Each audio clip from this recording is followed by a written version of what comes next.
बच्चों, कैसे हो? Welcome to alpha institute. मेरा नाम प्रीतेश सर है।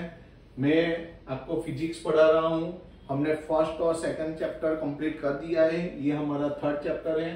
थर्ड चैप्टर में हमारी सब थियरी और एक्सरसाइज कंप्लीट हो गई है। आज हम एग्जाम्पल लेने वाले हैं। हम एग्जाम्पल 3.1 से इस लेक्चर में 3.5 तक जाएंगे।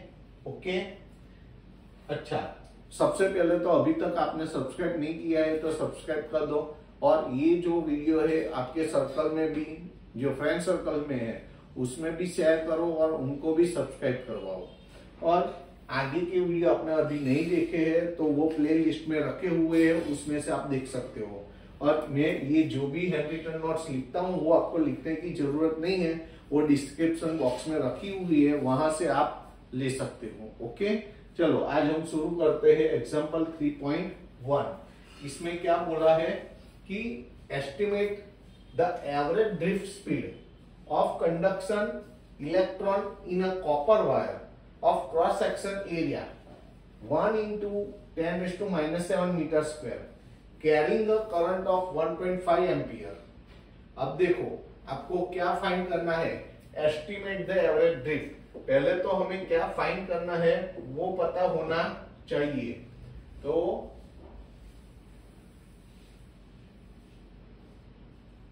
एस्टिमेट द एवरेज ड्रिफ्ट, तो हमें तो एवरेज ड्रिफ्ट निकालनी है। तो VD हमें फाइंड करना है, VD। ओके, और उसके लिए कौन कौन से डेटा दिए है? Current I is equal to कितना दिया है?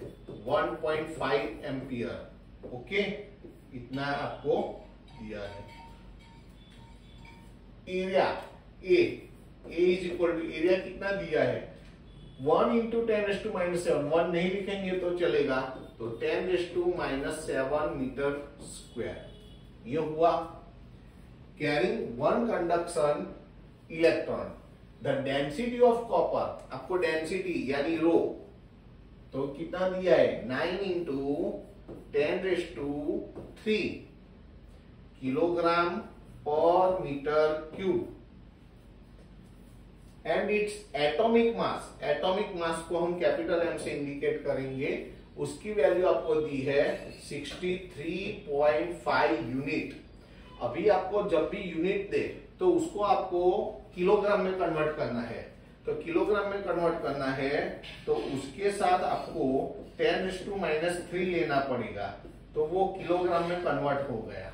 ओके, तो पहले तो हमें क्या फाइंड करनी है? Drift speed. तो ड्रिफ्ट स्पीड की हम फॉर्मूला लेंगे, तो उसकी फॉर्मूला क्या होगी? तो VD is equal to IM upon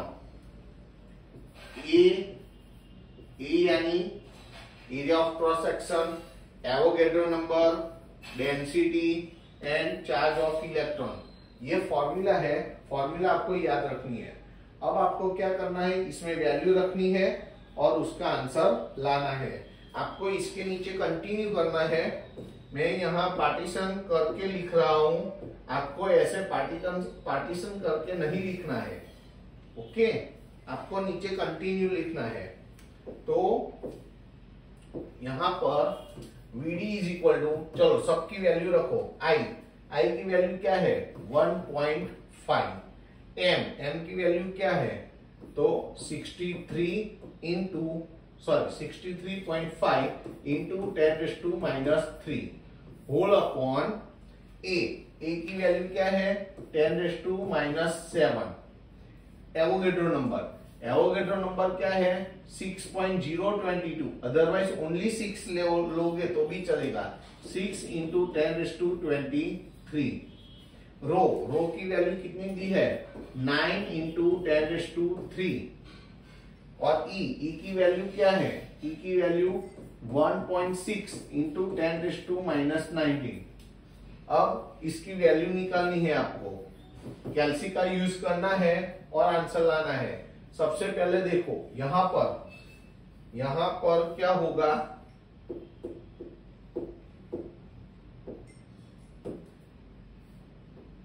VD is equal to, देखो 10⁻23 है, 23 + 3 तो 26 में से 19 पावर जाएगी तो 7 पावर, 7 में से 7 पावर जाएगी, यानी 10 जो सब पावर है वो सब क्या हो जाएगी, कैंसल हो जाएगी।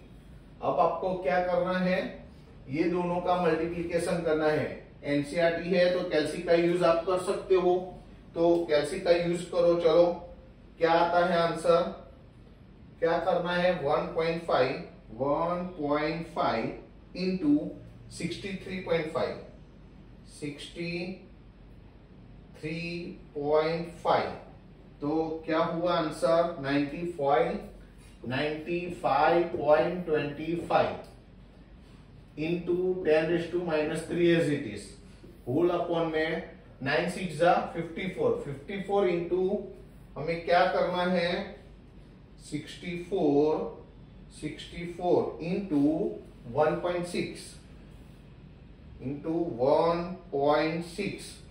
तो क्या आंसर आया, तो 102.4।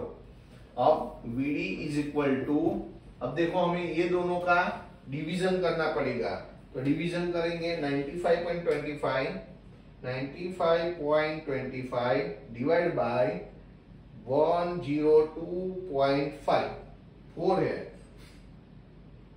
तो 0.4। ओके, तो आंसर क्या आया, हमारा आंसर आया क्या आया 0.930175। ओके, इंटू क्यों ऐसा आया, हमने क्या किया, सब सही है ना, पहले हमने क्या किया 1.5 इंटू 63.5। ओके, और यहां पर 9 6 54 इंटू 1.6, वहां कोई गलती है, फिर से कर लो, 54 इंटू 1.6 यस, यहां पर तो यहीं पर गलती है, तो यस, तो क्या हुआ 86.4, यहां का आंसर है 86.4 आया। 9 6 54 इंटू 1.6। अब ये दोनों का डिवीजन करना है हमें, तो 95.25 डिवाइड बाय 86.4, तो आंसर आया 1.1024 और इंटू क्या है 10⁻⁻3, ये ड्रिफ्ट वेलोसिटी है तो उसका यूनिट क्या लिखेंगे, मीटर पर सेकंड। ये हमारा आंसर है, तो आंसर हम फ्रेम करके लिखेंगे, तो इसको हम फ्रेम कर देते हैं। ओके, तो ये हमारा फर्स्ट आंसर आ गया। अच्छा, वैसे अब देखो इसमें ये तो हमें मिल गया, ड्रिफ्ट वेलोसिटी मिल गई। अब बी में क्या करना है, कंपेयर, हमें क्या करना है, कंपैरिजन करना है। तो आपको देखो यहां पर कंपेयर करना है किसके साथ, तो ड्रिफ्ट स्पीड की किसके साथ कंपैरिजन करनी है, थर्मल स्पीड के साथ।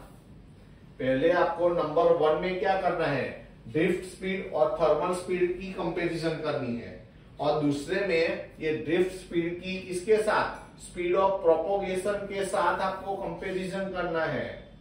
ओके, ये बोला है। तो पहले कौन कौन सी कंपैरिजन करनी है, ड्रिफ्ट स्पीड और थर्मल स्पीड।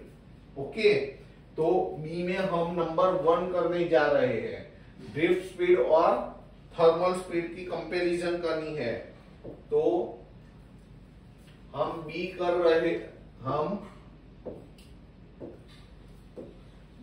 रहे हैं, बी में नंबर 1, तो ड्रिफ्ट वेलोसिटी अपॉन में थर्मल वेलोसिटी। थर्मल वेलोसिटी को VT से हम इंडिकेट करेंगे।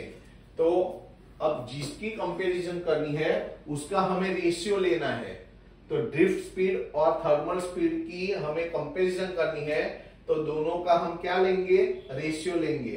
तो चलो वैल्यू रखो, तो ड्रिफ्ट स्पीड की वैल्यू क्या है, ड्रिफ्ट स्पीड की हमने आगे वैल्यू निकाली, तो वैल्यू है 1.1024 into 10⁻³ whole upon VT. VT की वैल्यू याद रखनी है आपको 3.425 इंटू 10⁻²। ये वैल्यू आपको याद रखनी है। ओके, अब दोनों का रेशियो निकालो। तो यहां पर कैल्सी का यूज करना पड़ेगा। एनसीईआरटी में कैल्सी का यूज कर सकते हो। तो क्या करना है, 1.1024 divide by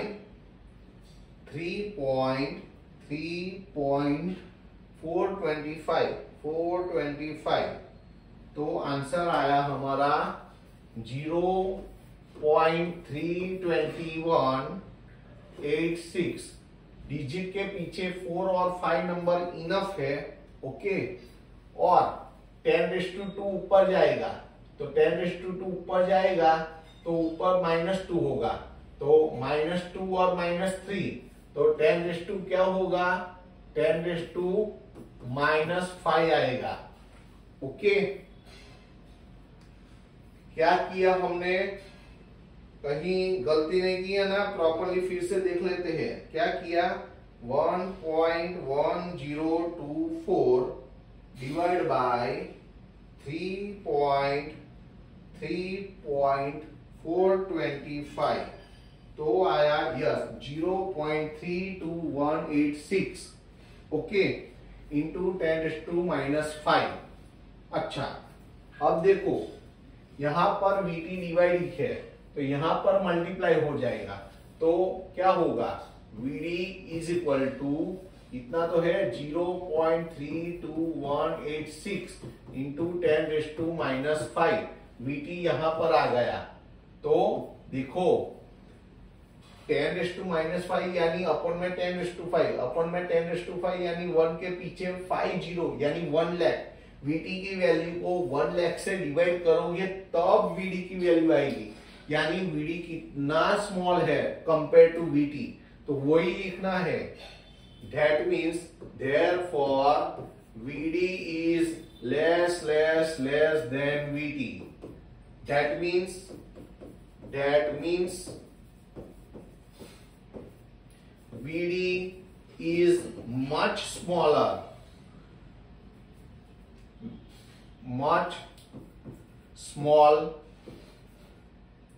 much smaller compared to much smaller than VT। Okay, तो ये कंपैरिजन हो गई, उससे पता चला कि VD की value compare to VT thermal speed के कंपेयर में जो ड्रिफ्ट स्पीड है वो बहुत कम होती है। अच्छा, अब बी में नंबर 2 करना है, तो नंबर 2 करेंगे हम, तो उसमें आपको ड्रिफ्ट स्पीड है उसकी कंपैरिजन स्पीड ऑफ प्रोपोगेशन यानी v, स्पीड ऑफ प्रोपोगेशन देखो आगे, ये जो ड्रिफ्ट स्पीड है उसकी हमें स्पीड ऑफ प्रोपोगेशन के साथ हमें कंपैरिजन करना है। ओके, तो करते हैं, चलो।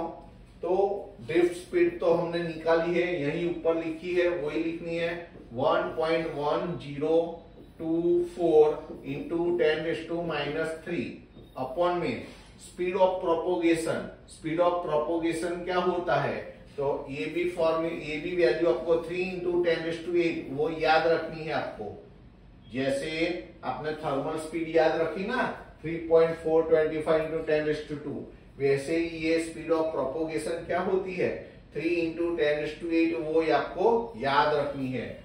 अब आपको ये दोनों का डिवीजन करना है, कैल्सी का यूज करना पड़ेगा, तो करते हैं, चलो। तो 1.1024 डिवाइड बाय 3, तो क्या आया 0.34133 कंटिन्यू आता रहता है। अब 10⁸ ऊपर जाएगा, 10⁻⁸ एंड 10⁻³ तो 10⁻11। अब देखो ये v डिवाइड में है, नीचे है, तो इस तरफ मल्टीप्लीकेशन में आएगा, तो vd is equal to 0.34133 into 10⁻11। v ऊपर मल्टीप्लाई हो गया, तो यहीं भी देखो 10⁻11 है, तो यहाँ पर 10 नीचे जाएगा तो 10⁻11, यानी 1 के पीछे 11 जीरो, इतना नंबर से v को डिवाइड करोगे तब vd मिलेगा। तो vd तो very very very small compare to v हो गया ना, तो वही लिखना है। तो therefore यहां लिखना है therefore vd is smaller smaller smaller smaller compared to v। Okay, तो हमें क्या लिखना है, वर्ड में लिखना है that means vd is very very small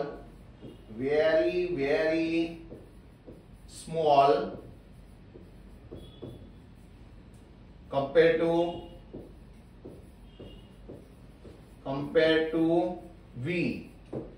ये हमारा आंसर हो गया। ओके, तो ये कंपैरिजन हो गई। यहाँ पर ड्रिफ्ट स्पीड और थर्मल स्पीड के बीच में कंपैरिजन हुई, यहाँ पर ड्रिफ्ट स्पीड और स्पीड ऑफ प्रोपोगेशन बीच में, दोनों के बीच में कंपैरिजन हुई। उसके बाद वाला सम देखते हैं। ये सम टोटल थियरिकल है, उसका फंडा समझना है। क्या है इसमें, the electron drift speed is estimated to be only a few millimetre per second for currents in the range of a few amperes. How then is current established almost the instant a circuit in a closed? हमें ऐसा पूछा गया है कि यहां पर जो current होता है वो instant, current established almost the instant in a circuit.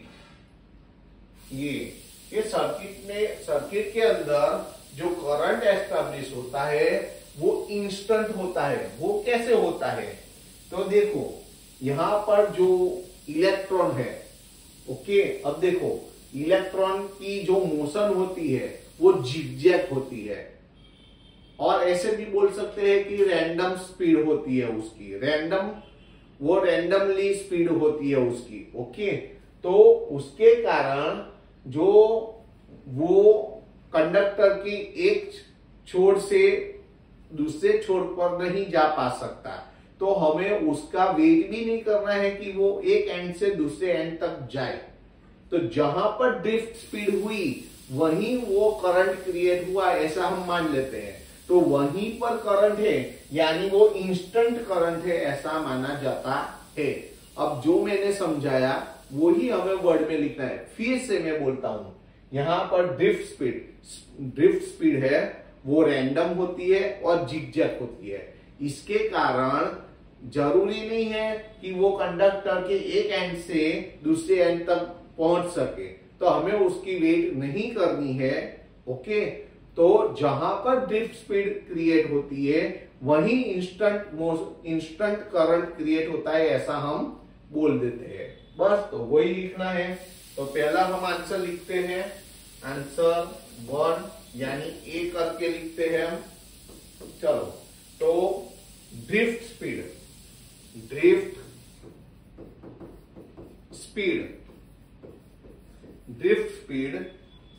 Is random and zigzag. That means not necessary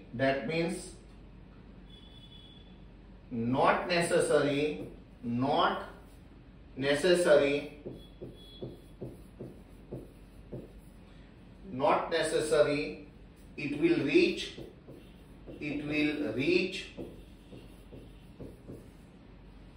to one end, reach from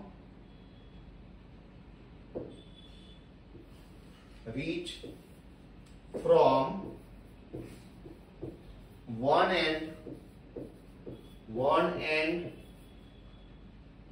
to other end of conductor.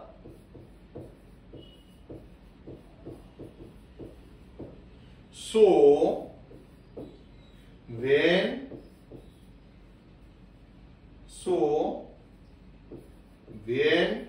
drift speed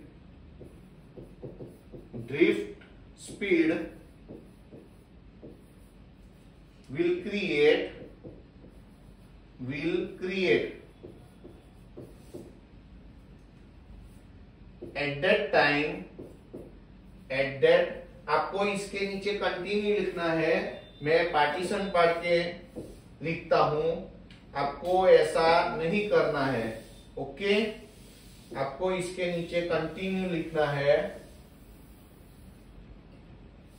चलो, तो when drift speed will create at that time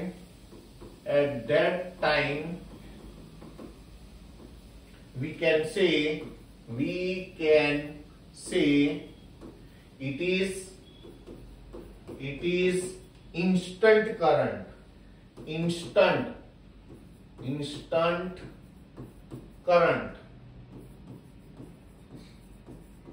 okay, clear हो गया। देखो, drift speed is a random and zigzag. That means not necessary it will reach from one end to other end of the conductor. So when drift speed will create at that time we can say it is instant current. Okay? अच्छा, उसके बाद वाला number B, हम B का answer देंगे। Total थियरिकल सम है। The electron drift arises due to the force experienced by electrons in the electric field inside the conductor, but force should cause acceleration. अब देखो, यहां पर ऐसा बोलते हैं कि जो इलेक्ट्रॉन ड्रिफ्ट होता है, अराइज होता है, जब होता है तब उसके ऊपर due to the electric field force लगता है और फोर्स के कारण उसको एक्सेलरेशन मिलता है। अब देखो क्या मिलता है, एक्सेलरेशन। तो उसकी स्पीड कैसी होनी चाहिए, एक्सेलरेटेड। लेकिन उसकी स्पीड कैसी है, why then do the electrons acquire a steady average drift speed? अगर उसको एक्सेलरेशन मिलता है तो उसकी स्पीड एक्सेलरेटेड होनी चाहिए यहां पर, लेकिन उसकी स्पीड तो एवरेज स्पीड होती है। ऐसा क्यों हम मानते हैं, तो वही रीजन लिखना है कि उसकी स्पीड रैंडम और जिगजैग होती है और उसके कारण ये जो एक्सेलरेशन रहता है वो कांस्टेंट नहीं रहता है। उसी कारण हम बोल सकते हैं कि उसकी स्पीड को हम एवरेज स्पीड में काउंट करते हैं। तो वो ही आंसर फिर से लिखना है कि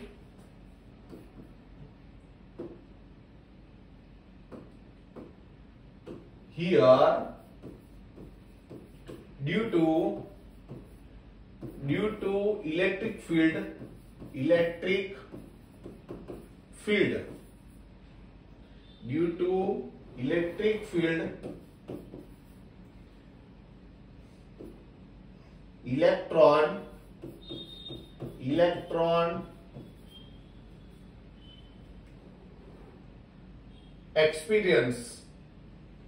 electron experience force.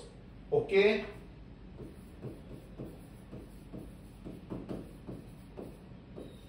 experience force,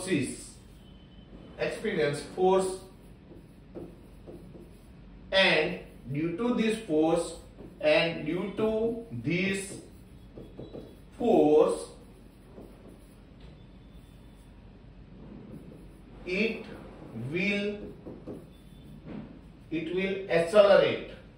will accelerate. Okay, यहां लिखा है ना accelerate. accelerate. But due to its zigzag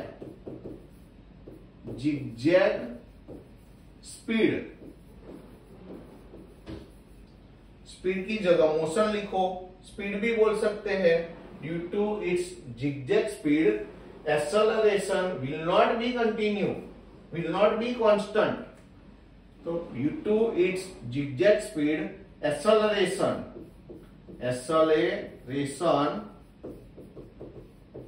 will not be continue, will not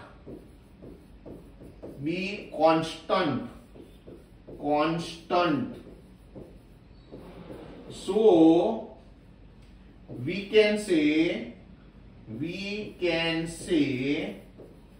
it has average speed. It has average speed.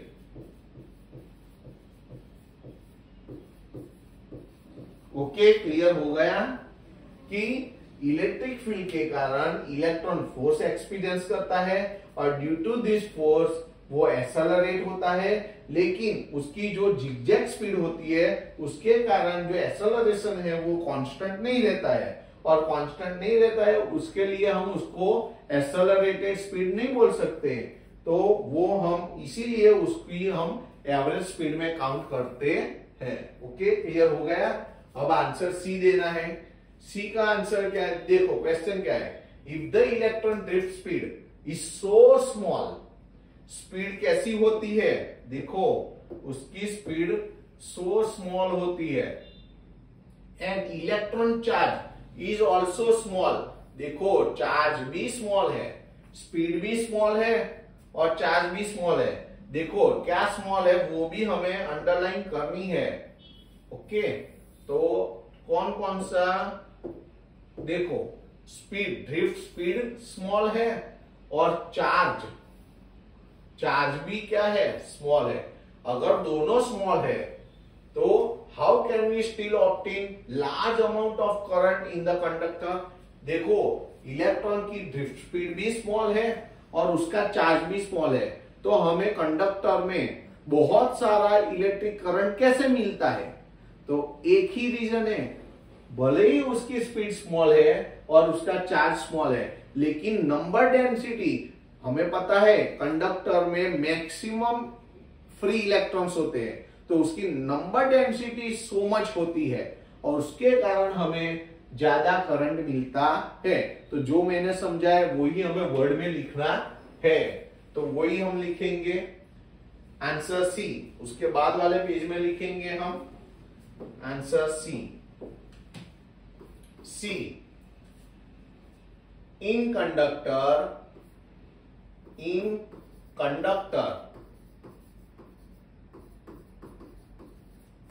there are so much number density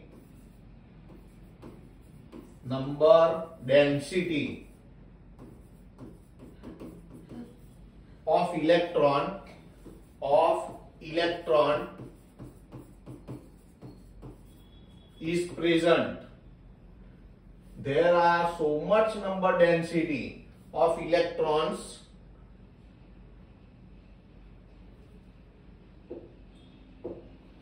in conductor. There are so much number density of electrons. Okay. So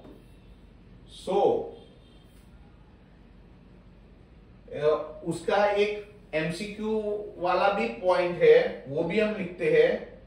That means almost nearly equal to 10⁻29 electrons, free electrons are present per meter cube. (10⁻³ per meter cube. पर metre cube में 10⁻29 free electrons होते हैं और इतनी सारी quantity के कारण हमें लार्ज अमाउंट में करंट मिलता है। ओके, दैट मीन्स यहां पर that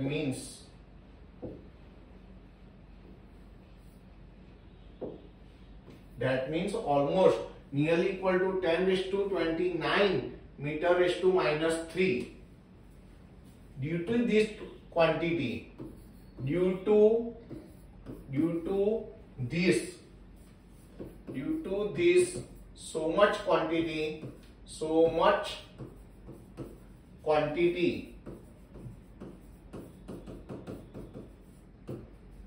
we can get large amount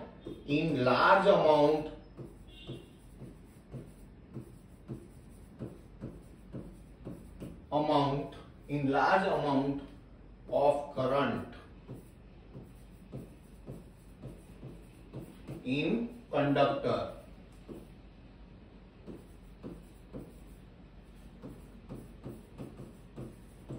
okay, तो ये इसका आंसर हो गया कि उसका चार्ज की वैल्यू भले ही छोटी है, उसकी ड्रिफ्ट स्पीड की वैल्यू भले ही छोटी है, लेकिन उसकी क्वांटिटी इतनी ज्यादा होती है। और उसका हमने एक एग्जांपल भी दिया, नियरली इक्वल टू 10⁻29 पर मीटर क्यूब फ्री इलेक्ट्रॉन्स होते हैं, और उसके कारण हमें ज्यादातर करंट में कंडक्टर में हमें करंट मिलता है। ओके, क्लियर हो गया। उसके बाद डी देखते हैं। डी में क्या लिखा है? When electrons drift in a metal from lower to higher potential, does it means that all the free electrons of the metal are moving in the same direction? Question पूछा क्या है? हमें क्वेश्चन ऐसा पूछा है कि सब इलेक्ट्रॉन सेम डायरेक्शन में मोशन करते हैं, मूविंग करते हैं? नहीं, वही आंसर कि इसकी ड्रिफ्ट स्पीड कैसी होती है? रैंडम और जिगजैग। और जिसकी स्पीड रैंडम और जिगजैग होती है तो सभी इलेक्ट्रॉन्स एक ही डायरेक्शन में कैसे जा सकते हैं? तो हमें आंसर देना है नहीं, वो नहीं जा सकते, because its speed is random and zigzag. बस वही आंसर। तो हम लिखेंगे all free electrons will not go in the same direction. हम आंसर लिखेंगे, आंसर डी करके लिखेंगे हम, नो। डी करके answer no, all free electrons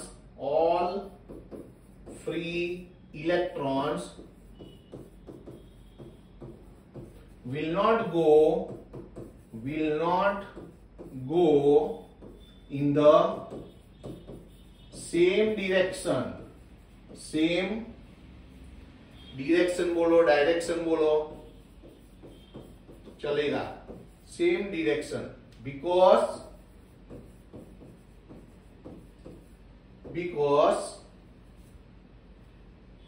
electron has electron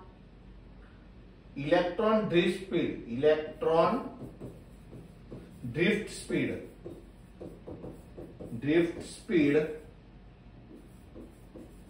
is random and zigzag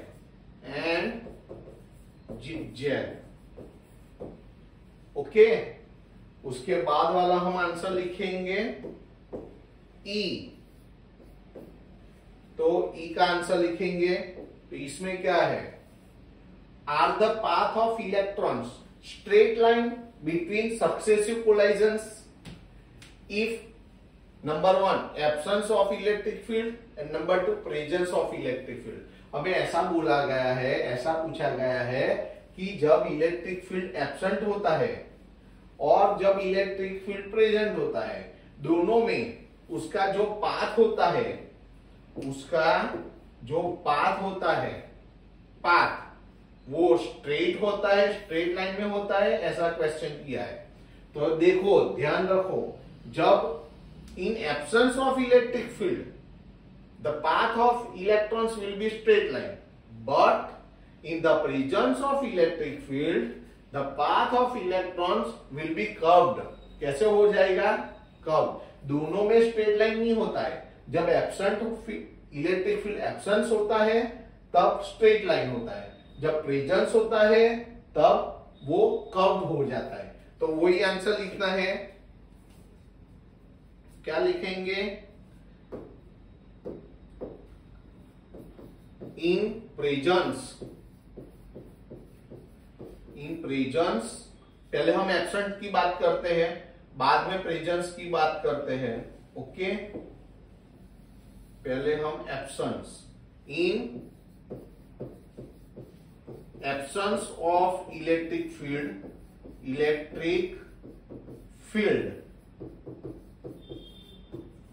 electron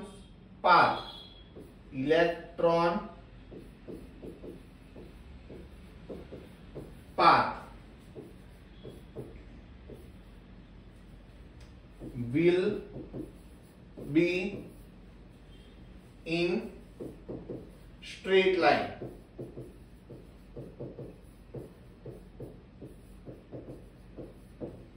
But in presence of electric field, in presence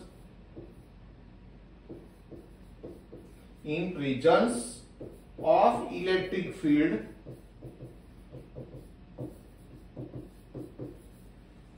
electrons path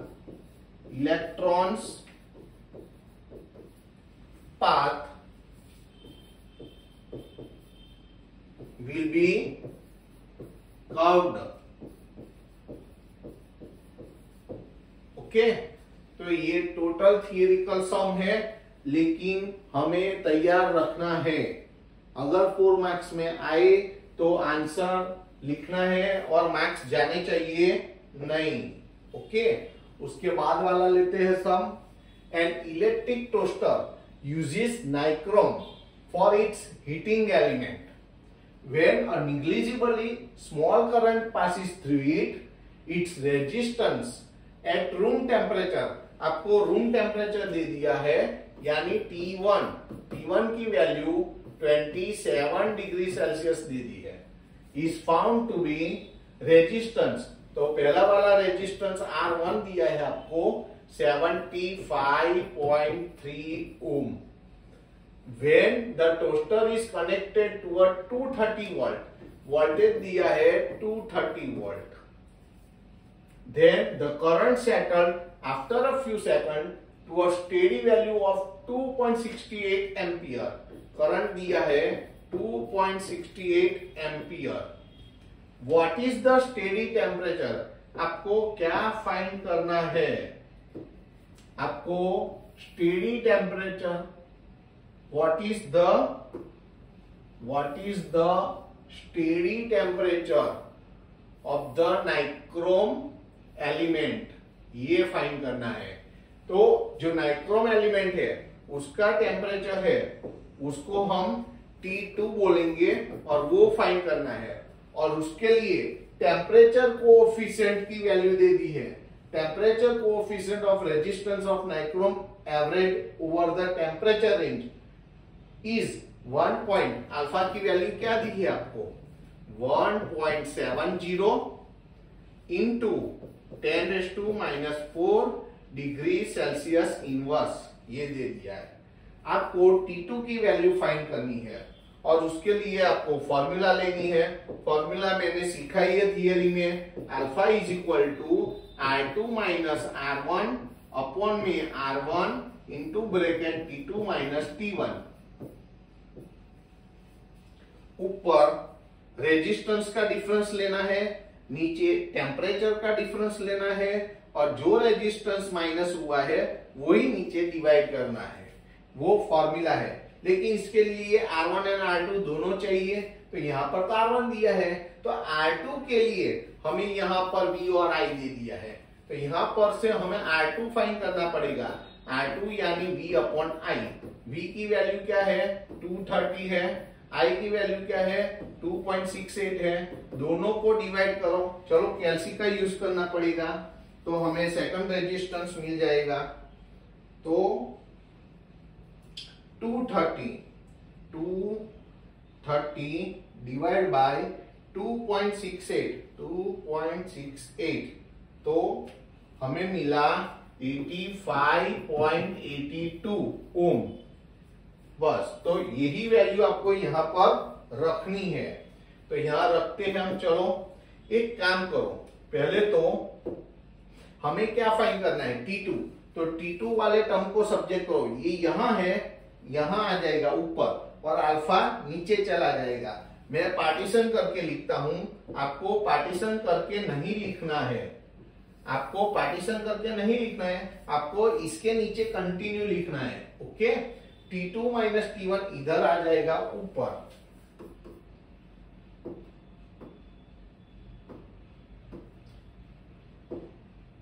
T2 minus T1 ये ऊपर आ गया। इधर क्या है, R2 माइनस R1 अपॉन में R1 तो है, और ये जो अल्फा है वो नीचे आएगा। वैल्यू रखो, T2 तो फाइंड करना है, T1 की वैल्यू 27 है, R2 की वैल्यू, R2 हमने निकाली 85.82 है, R1 की वैल्यू 75.3 है, अपॉन में R1 की वैल्यू 75.3 है, इनटू अल्फा की वैल्यू 1.70 इंटू 10⁻⁻⁴ है। तो T2 माइनस 27, अब देखो कैल्सी का यूज करेंगे, ये 3 है, ये जो वैल्यू मैंने लिखी है वो 3 है। ओके, तो यहां पर कैल्सी का यूज करेंगे हम। तो क्या करना है, 85.82 माइनस 75.3, तो आंसर क्या आया 10.52 अपॉन में, अब ये दोनों का मल्टीप्लीकेशन करना है हमें, 75.3 into 1.70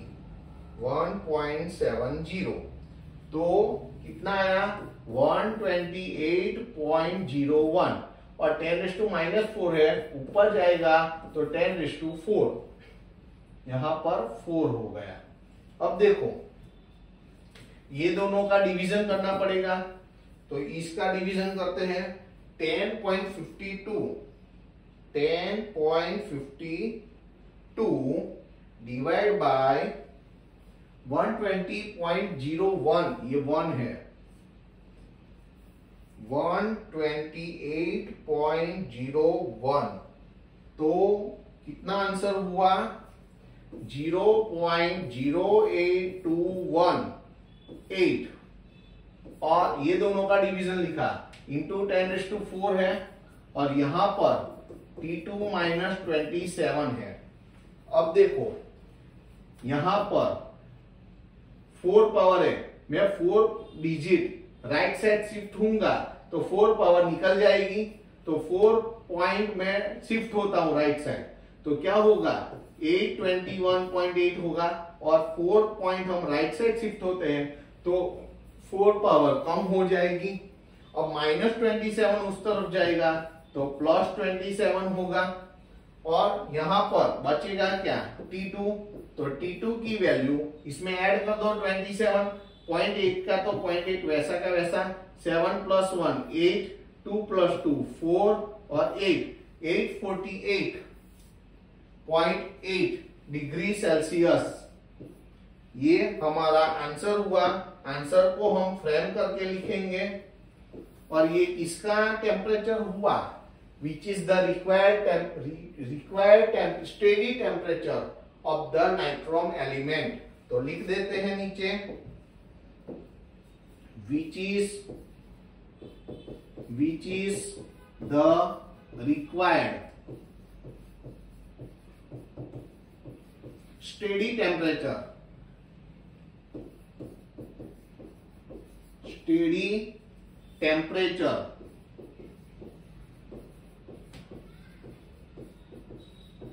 temperature of nichrome element,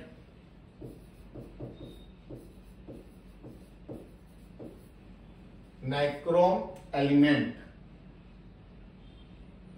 nichrome इतना लिखोगे तो भी which is the required steady temperature of nichrome. हो गया, तो ये हमारा आंसर हुआ। ओके, उसके बाद वाला सम देखते हैं हम। देखो यहां पर हमें क्या रिक्वायर्ड है और क्या दिया है।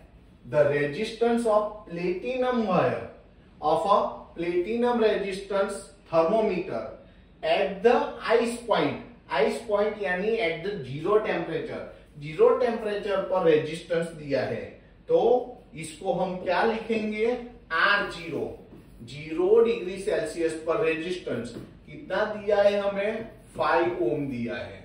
And the steam point, steam point यानी स्टीम कब बनती है, जब पानी उबलता है। पानी कब उबलता है, जब 100 डिग्री सेल्सियस टेम्परेचर होता है, तो तब का रेजिस्टेंस यानी R100 आपको दिया है 5.23 ओम। When the thermometer is inserted in a hot bath, the resistance of the platinum wire is, अब रेजिस्टेंस दिया है लेकिन हमें हॉट बाथ का टेम्परेचर नहीं पता है। जब हॉट बाथ में हम इंसर्ट करते हैं थर्मोमीटर को, अंदर डालते हैं, तब यानी उसका जो टेम्परेचर होता है, सपोज मान लो T, हॉट बाथ का टेम्परेचर T है, तब रेजिस्टेंस हमें कितना मिलता है, 5.795। तो calculate the temperature of the bath, यानी जो हमने एज्यूम किया है T, हॉट बाथ का टेम्परेचर, वही टेम्परेचर हमें फाइंड करना है। तो उसकी फॉर्मूला है, वो आपको फॉर्मूला याद रखनी है। Temperature of hot bath is equal to RT minus R0 upon R100 minus R0 into 100। ये फॉर्मूला है, आपको याद रखनी है। वैल्यू रखते हैं, चलो RT की वैल्यू क्या है, तो 5.795 माइनस R0 की वैल्यू 5 है, होल अपॉन R100 की वैल्यू 5.23 माइनस R0 की वैल्यू 5 इंटू 100 है। आपको नीचे कंटिन्यू लिखना है, मैं पार्टीशन करके लिखता हूं, आपको पार्टीशन करने की जरूरत नहीं है। चलो, तो T की वैल्यू क्या आएगी, तो सब्ट्रैक्शन करो, 5.795 में से 5 जाएगा, तो 0.795 अपॉन में 5.23 में से 5 जाएगा, तो 0.23 इंटू 100 है। तो T इज इक्वल टू, दोनों का डिवीजन करना पड़ेगा कैल्सी में, तो कैल्सी में डिवीजन करो, क्या करना है, 0.795 डिवाइड बाय 0.23, तो आंसर आएगा 3.4565 इंटू 100 है। तो दो डिजिट राइट साइड शिफ्ट हो तो 100 निकल जाएगा, तो T इज इक्वल टू 3, यहां पॉइंट 2 पॉइंट शिफ्ट हो जाओ, 345.65 डिग्री सेल्सियस, वो हमारा आंसर आ गया। तो आंसर हम फ्रेम करके लिखेंगे। ओके, तो वो ये क्या हुआ, ये किसका टेम्परेचर आया, तो temperature of bath which is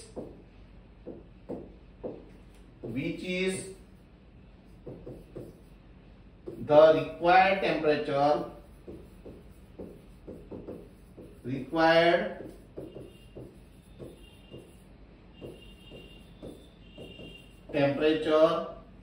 of bath। हो गया। चलो, उसके बाद वाला,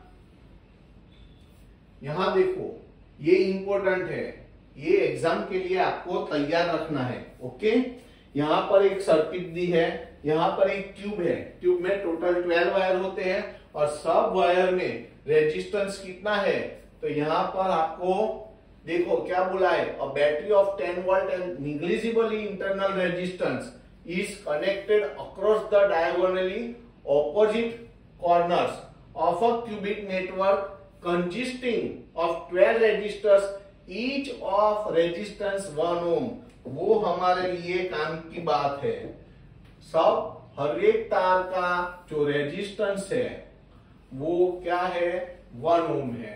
डिटरमाइन द इक्विवेलेंट रेजिस्टेंस, क्या डिटरमाइन करना है, हमें इक्विवेलेंट रेजिस्टेंस डिटरमाइन करना है and the current along the each branch, each edge of the cube. हमें हर एक एज की, हर एक ब्रांच का करंट फाइंड करना है और इक्विवेलेंट रेजिस्टेंस फाइंड करना है। ओके, तो सबसे पहले हम कोई भी एक क्लोज सर्किट ले सकते हैं और उसमें किरचॉफ का रूल अप्लाई करना है। तो कोई भी, यानी यहां से मैं ए बी सी डैश ई ए, ये सर्किट क्लोज सर्किट ले लूं। आप कोई भी ले सकते हो, यहां से ए डैश डी डैश सी ई ए भी ले सकते हो, कोई ये भी ले सकता है A D dash C dash E A, कोई भी क्लोज सर्किट लो, आंसर तो हर एक के सेम आएंगे। ओके, तो मैं ये सबसे इजी रहेगा, मैं ये जो है ये क्लोज सर्किट ले लेता हूं। तो यहां पर in close circuit in close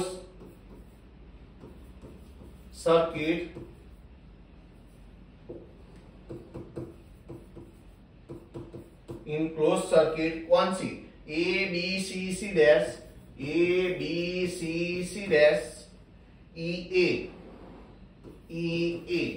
चलो इसमें हम किरचॉफ लॉ अप्लाई करते हैं। किरचॉफ लॉ क्या है, देखो ये हमारा ट्रैवलिंग डायरेक्शन हुआ और ये करंट डायरेक्शन, ये हमारा ट्रैवलिंग डायरेक्शन है और ये करंट डायरेक्शन है। अगर ट्रैवलिंग डायरेक्शन और करंट डायरेक्शन दोनों सेम है तो IR की वैल्यू हम माइनस लेंगे तो M।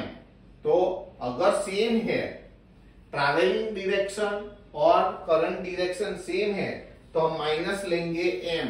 ये तो SM, यानी आपको कैसे याद रखना है, स्माइल, तो स्माइल से याद रख सकते हो। और उसका उल्टा, अगर सेम नहीं है, ऑपोजिट है, ट्रैवलिंग डायरेक्शन और करंट डायरेक्शन ऑपोजिट है, तो हमें IR की साइन प्लस लेनी है, P ओपी यानी ओम प्रकाश, ऐसे आप याद रख सकते हो। ओके, सेम है तो माइनस लेनी है साइन IR की। ओके, और ऑपोजिट है तो हमें प्लस साइन लेनी है। ओके, तो ऐसे आप याद रख सकते हो। तो यहां पर करंट डायरेक्शन और ट्रैवलिंग डायरेक्शन सेम है हर एक। यहां पर देखो जो रेजिस्टेंस है तो उसको अभी हम R ले लेते हैं। R की वैल्यू हमें यहां दे दी है 1 ओम, लेकिन बाद में रखते हैं। तो अभी ये दोनों का मल्टीप्लीकेशन IR, तो IR की वैल्यू क्या होगी, यहां पर IR लिखना है, लेकिन ट्रैवलिंग डायरेक्शन और करंट डायरेक्शन सेम है तो माइनस, यहां माइनस लेंगे। यहां पर भी करंट डायरेक्शन और ट्रैवलिंग डायरेक्शन सेम है तो माइनस लेंगे। यहाँ ये दोनों का मल्टीप्लीकेशन I/2R। आगे यहां भी travelling direction current direction same है तो माइनस लेंगे IR। यहां कोई रेजिस्टेंस नहीं है, यहाँ ये देखो बड़ा एंड है वो प्लस है, छोटा है वो माइनस है, तो किसके ऊपर हम जंप लगाते हैं, ये जो देखो ये जो बड़ा वाला पोर्शन है वो प्लस है, छोटा वाला है वो नेगेटिव है, तो हम किसके पर जंप लगाते हैं, पॉजिटिव पर। तो टैंक को कौन सी साइन लेनी है, पॉजिटिव लेनी है, तो टैंक की हम पॉजिटिव साइन लेंगे +10 और वहीं पर आ गए तो इक्वल टू 0। अब देखो सबसे पहले जरूरी नहीं है, यहां तो करंट आपको डिस्ट्रीब्यूट करके दिया है। एग्जाम में ऐसा भी हो सकता है कि करंट आपको डिस्ट्रीब्यूट करके नहीं दे, करंट दे ही नहीं, करंट आपको डिस्ट्रीब्यूट करना है। तो यहां आपको पॉजिटिव एंड से 3I करंट निकलेगा, ये आपको लेना है। क्यों 3I लिया, यहां से 3 ब्रांचेस सेपरेट होती है तो वो 3I इजी रहेगा। ओके, तो यहां से आपको सेपरेट आपको करना है, यहाँ तो इलस्ट्रेशन है तो दे दिया है, लेकिन जरूरी नहीं है कि एग्जाम में भी आपको करंट डायरेक्शन देंगे। आपको ये सब करंट डायरेक्शन देनी है। यहां से 3i आएगा, एक आई इधर जाएगा, एक आई इधर जाएगा, एक आई इधर जाएगा। ये जो आई है वो सेपरेट होंगे I/2 में। ये जो आई है वो भी I/2 में सेपरेट होगा, और ये जो आई है वो भी I/2 और I/2 में सेपरेट होगा। अब क्या होगा, ये I/2 और ये I/2 कंबाइन होकर आई हो गया, ये I/2 ये और ये I/2 कंबाइन हो गए, ये आई हो गया, ये I/2 और ये I/2 कंबाइन होके ये आई हो गया। आई मिलके 3i हो गया और नेगेटिव एंड पर ज्वाइन हो गया। तो ये जो इसका सर्कुलेशन है वो आपको समझना है। अगर नहीं दिया है तो अपने आप आपको करना है। ओके, तो ध्यान रखना। चलो अब तो ये याद रह गया है, मैं इसको निकाल देता हूं। अब यहां पर कंटिन्यू करते हैं। कितने IR हुए, -1 -2 और -1/2 IR, तो -2.5 IR, -2.5 IR यानी -2.5 यानी 5/2 IR, +10 अदर साइड ले जाओ, -10, दोनों तरफ माइनस है, तो दोनों तरफ माइनस है तो क्या हो जाएगा, कैंसल हो जाएगा। तो यहां पर R की वैल्यू रख दो। R की वैल्यू क्या है, 1, तो I R की वैल्यू 1, यहां पर 10 है, 2 डिवाइड है, मल्टीप्लाई होगा, और 5 मल्टीप्लाई में है, डिवाइड होगा।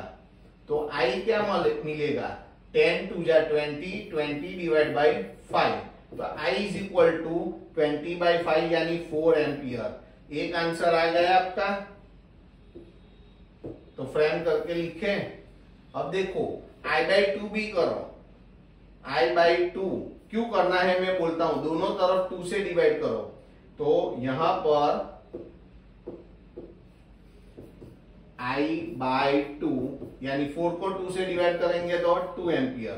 तो ये भी आंसर है। कैसे आंसर हुआ मैं समझाता हूं। देखो हमें क्या करना है, हर एक एज का, हर एक करंट अलोंग ईच एज, हर एक एज में या तो करंट I है या तो I/2 है, I है या तो I/2 है, I है या तो I/2 है। देखो यहाँ I है या तो यह I/2 है। कोई भी एज देखो उसमें करंट या तो I है या तो I/2 है। तो वो हमारा पहला आंसर हो गया।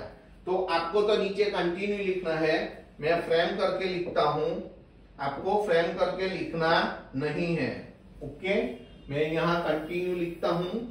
देखो अब तो पहला आंसर, तो therefore the current, therefore यहां ऐसे लिखते हैं, therefore 4 एम्पियर और 2 ampere will be the current of each edge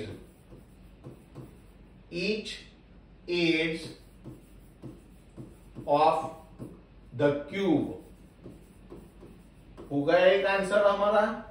अब दूसरा आंसर हमें क्या फाइंड करना है, इक्विवेलेंट रेजिस्टेंस। तो इक्विवेलेंट रेजिस्टेंस के लिए हम क्या करेंगे, तो आपको एक सर्किट ड्रॉ करनी है। तो कैसे सर्किट ड्रॉ करते हैं, देखो यहां पर हम एक सर्किट ड्रॉ करते हैं, कलर चेंज करते हैं।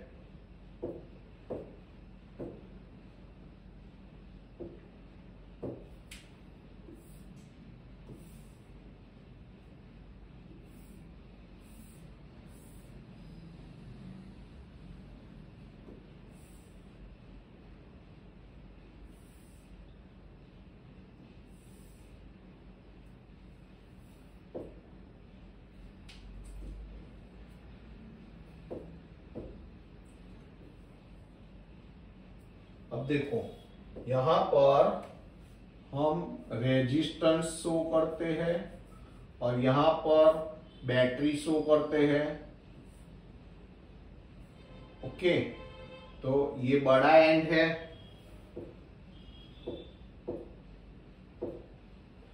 थोड़ा क्लोज करते हैं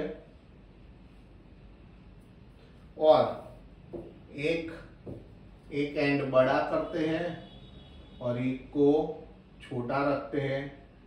ओके, जो बड़ा एंड है, देखो जो बड़ा एंड है वो पॉजिटिव है, छोटा है वो नेगेटिव है। जो ये रेजिस्टेंस है वो आर इक्विवेलेंट है। यहां से 3i करंट पास होता है और यहां से 3i करंट वापिस आता है। ओके, तो ये इसकी इक्विवेलेंट सर्किट हुई। ये जो पूरा क्यूब है उसका इक्विवेलेंट रेजिस्टेंस हमने यहां बता दिया और इसको नेम दे देते हैं ए डैश सी डैश ई ए, ऐसे नेम दे देते हैं। यहां पर ए डैश, यहां पर सी डैश, यहां पर ई और ए। तो इस क्लोज सर्किट में हम रूल्स लेते हैं। तो यहां पर in close circuit, close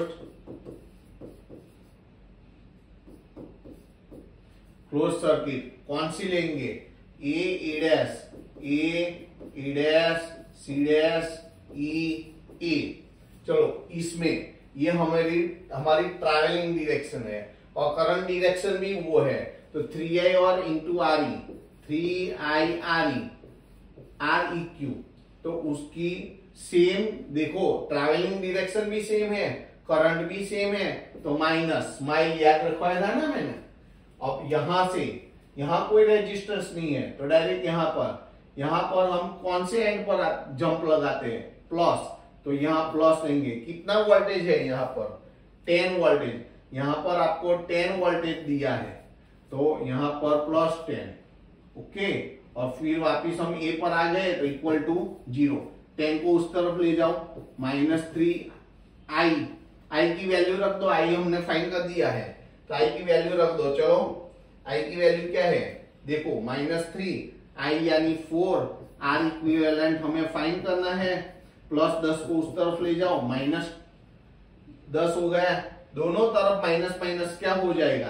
cancel हो जाएगा। अब 3 4 जा 12 को डिवाइड कर दो तो R equivalent is equal to 10 divide by 12, दोनों का हाफ ऑफ कर दो तो R equivalent is equal to 10 का हाफ 5 और 12 का हाफ 6। रेजिस्टेंस है तो यूनिट ओम। तो ये हमारा दूसरा आंसर आ गया। तो देखो कितना इजी है, आपको प्रॉपरली तैयार करना है। ओके, तो ये सब मेरी तरफ से बोर्ड के लिए आईएमपी है तो मैं लिख देता हूं आईएमपी, आपको ये तैयार रखना है। ओके, यहां पर मैं आईएमपी लिख देता हूं, आईएमपी। ओके, तो ये हमने आज 3.1, 3.2, 3.3, 3.4 और 3.5 इलस्ट्रेशन किए हैं। पांचों के पांचों आपको आज अच्छी तरह से तैयार कर देने हैं। अब हम नेक्स्ट लेक्चर में 3.6 और 3.7 दोनों में किरचॉफ रूल का यूज है, वो भी सर्किट वाले हैं। लास्ट वाला है 3.7, वो तो व्हिटस्टोन ब्रिज का है, वो हमने एक्सरसाइज में सम किया था। तो दोनों बड़े बड़े सम है तो वो हम अलग लेक्चर में लेते हैं। पूरा लेक्चर वो दोनों में ही चला जाएगा। फर्स्ट टाइम है तो आपको समझने में देर लगेगी। ओके, तो पहले तो आपको ये सब आज 5 इलस्ट्रेशन आपको अच्छी तरह से तैयार कर देने हैं और फिर से ये जो भी मैंने हैंड रिटन नोट्स लिखी है आपको लिखने की जरूरत नहीं है, वो आपको डिस्क्रिप्शन बॉक्स में मिल जाएगी। और आगे के वीडियो आपके देखने बाकी है तो वो भी प्ले लिस्ट में रखे हुए हैं। और अभी तक आपने सब्सक्राइब नहीं किया है तो जल्दी से सब्सक्राइब कर दो कि जैसे ही मेरा नया वीडियो आए आपके पास तुरंत पहुंच जाए। और वो जो वीडियो है वो आपके मित्र सर्कल में भी आपको उसको शेयर करना है और उनको सब्सक्राइब करवाना है। ओके, चलो नेक्स्ट वीडियो में मिलते हैं। Tata bye, see you.